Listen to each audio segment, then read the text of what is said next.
essa caracterização do capitalismo brasileiro, agora vamos juntar o capitalismo brasileiro com o sentido da colonização. Essa incompletude ou essa, digamos, essa marca característica do capitalismo brasileiro deriva do fato de que ele reproduz sempre o esquema da colonização. Sempre a empresa exportadora, modernizada, tecnologizada, agora não mais exportando só café. E ó, que ele não entrou ainda, ele nem sabia do etanol, né? Nem tinha ideia do que podia, nem soja. Estava começando a soja. Café, açúcar.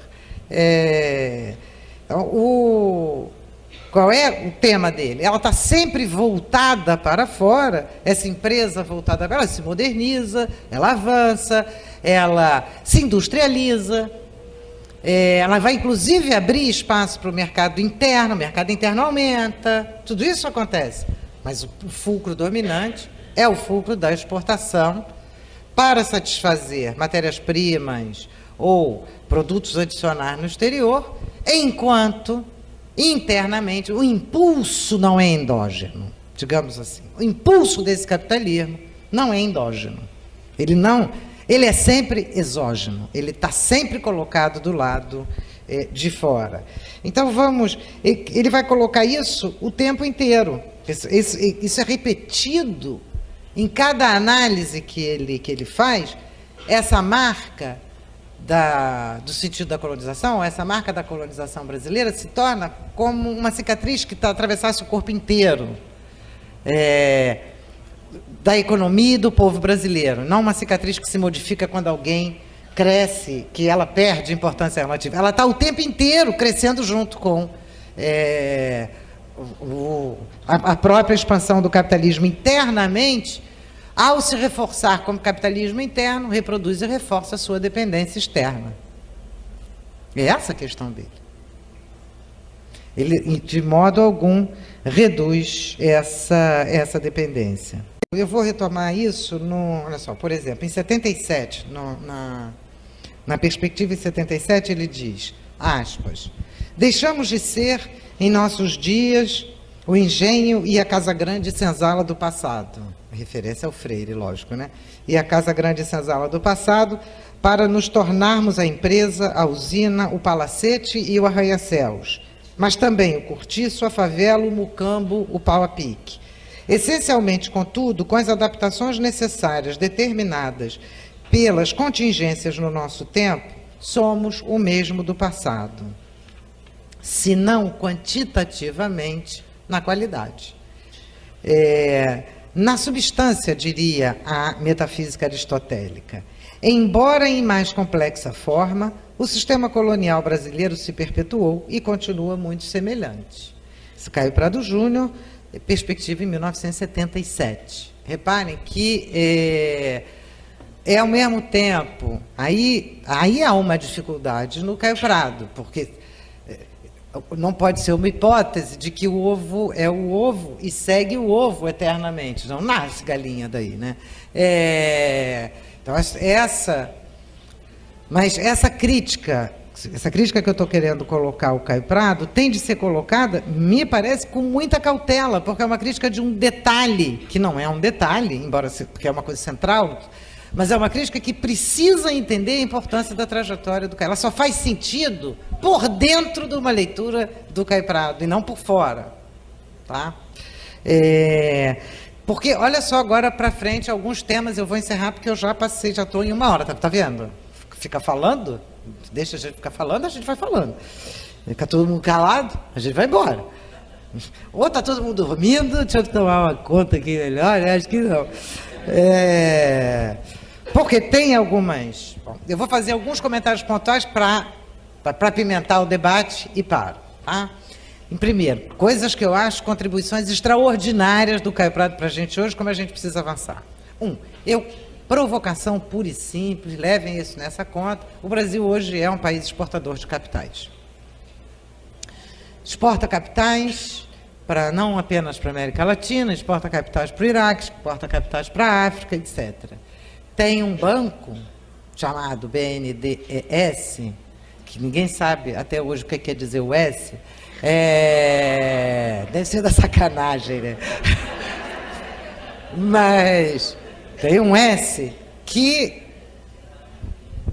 é um banco de suporte à expansão e à multinacionalização do capital de origem brasileira, além de apoio à escala de concentração do capital no Brasil. Neste sentido, como é que a gente entende isso? Como é que nós vamos entender a colônia colonizadora? Esse é um desafio nosso, não é do Caio Prado. Portanto, para a gente é que tem de pensar nisso para a frente. Estamos diante de um país imperialista? Provocativamente, eu venho dizendo isso, provocativamente. É muito provocador, acho que a gente vai ter de avançar isso. O Rui Mauro Marini propôs na década de 60, também seguindo, né, em parte os traços do Caio Prado, em parte outros traços, porque o Caio Prado, o Rui Mauro já traz todo um aporte, inclusive trotskista, do Trotsky para essa análise, o desenvolvimento desigual e combinado, enquanto no Caio as coisas estão mais chapadas, né? No Caio é lá e, portanto, cá. Já no Rui Mauro Marini e no Chico de Oliveira, a gente já vai encontrar um movimento nessa relação. O que não retira o fato de que foi ele o primeiro e que era preciso que alguém fizesse para que o próximo conseguisse. Mas, então, o Caio Prado dá uma pista interessantíssima com relação ao imperialismo, no caso brasileiro, mas na reflexão dele não tem saída. Se vocês lerem esse texto, o que ele vai dizer? O imperialismo não é algo externo na sociedade brasileira. Nunca foi. É interno, imbricado e constitutivo. Daí que, na Revolução Brasileira, ele faça uma crítica devastadora ao conceito de burguesia nacional, que nunca existiu para ele. Existe uma burguesia brasileira. Os estrangeiros burgueses se nacionalizam muito rápido aqui, para ele. Felizes da vida, são integrados burgueses sem nenhum problema. Vão perseguir o lucro e explorar o trabalhador muito bem. Portanto, essa experiência exportadora brasileira nunca sofreu concorrência do imperialismo. Aí ele brigando com a tese do Partido Comunista agora. Né? Nunca sofreu concorrência do imperialismo. Ao contrário, o imperialismo é acolhido de braços abertos por essa burguesia. E esta burguesia que acolhe o imperialismo ganha com esse imperialismo escala de exploração que ela nunca tinha sonhado antes. Isso é Caio Prado, hein? Isso é a Revolução Brasileira. Ele diz que burguesia nacional é mito. A palavra é mito. Porque ela não nunca foi nem feudal, nem há nenhuma burguesia nacional anticapitalista. Anti-imperialista, desculpe, anticapitalista, né? Seria impossível. Anti-imperialista.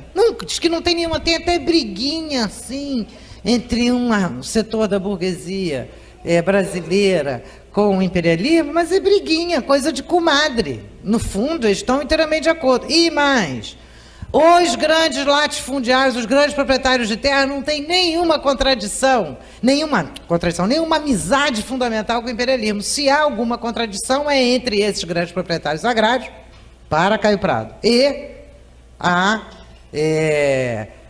o imperialismo, e não da burguesia industrial. Por que ele diz? Tem alguma contradição, porque essa tese dele precisa ser matizada, mas é a tese dele. Ele diz o quê? Os grandes proprietários agrários não estão nem aí para o imperialismo. O problema deles é o mercado nacional, internacional, mas eles não estão nem aí para o imperialismo.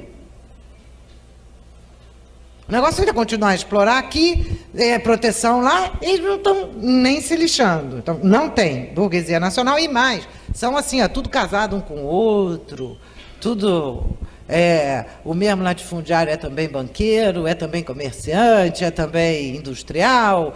A fabricação de saco de algodão no Nordeste começa para poder mandar o algodão para fora. A fabricação do saco de juta para o café em São Paulo vai tornar o fazendeiro paulista industrial, etc. Então, portanto, estão todos casados entre eles, felizes da vida, e não tem nenhuma. Ao contrário, chamam, convidam a burguesia ou o imperialismo como forma de ampliar os seus negócios. Não tem nenhuma contradição. Mas uma vez feita essa relação, ele volta à questão de que o problema brasileiro é o de instaurar uma nação. Percebe? Então, é assim, não há nação, porque não há nação, de alguma maneira, falta a burguesia nacional que seria capaz de cumprir essa etapa. Ele tem alguma coisa que sobra como etapa. Ele avança pra caramba, mas tem alguma coisa que resta lá para trás. Ele vai reconhecer, olha só, em 66, na página, nessa edição aqui, na página 91, ele vai dizer o seguinte: o mercado interno, antes inexpressivo e contando muito pouco como fator propulsor das atividades econômicas brasileiras, já se emparelha nesse sentido ao externo e começa mesmo a ultrapassá-lo em importância e significação. Isso, sem dúvida, constituiu um considerável progresso e grande passo no sentido da integração nacional da economia brasileira. Mas é um progresso que, pela maneira como se realiza, ou se realizou até hoje, se anula em boa parte e se autolimita, encerrando-se em estreitas perspectivas. Isso porque se subordina a circunstâncias que, embora aparentemente distintas do antigo sistema colonial, guardam com esse sistema, na sua essência, uma grande semelhança.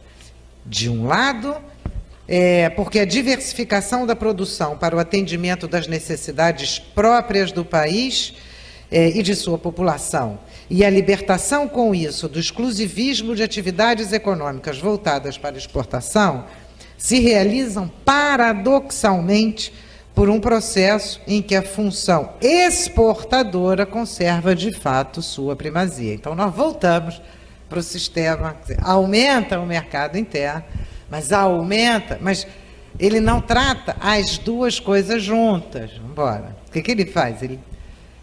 Ele vai vendo o crescimento do mercado interno como relação social, mas volta de novo a explicação para o mercado externo. Então, acho que, e ao mesmo tempo mostrando que esse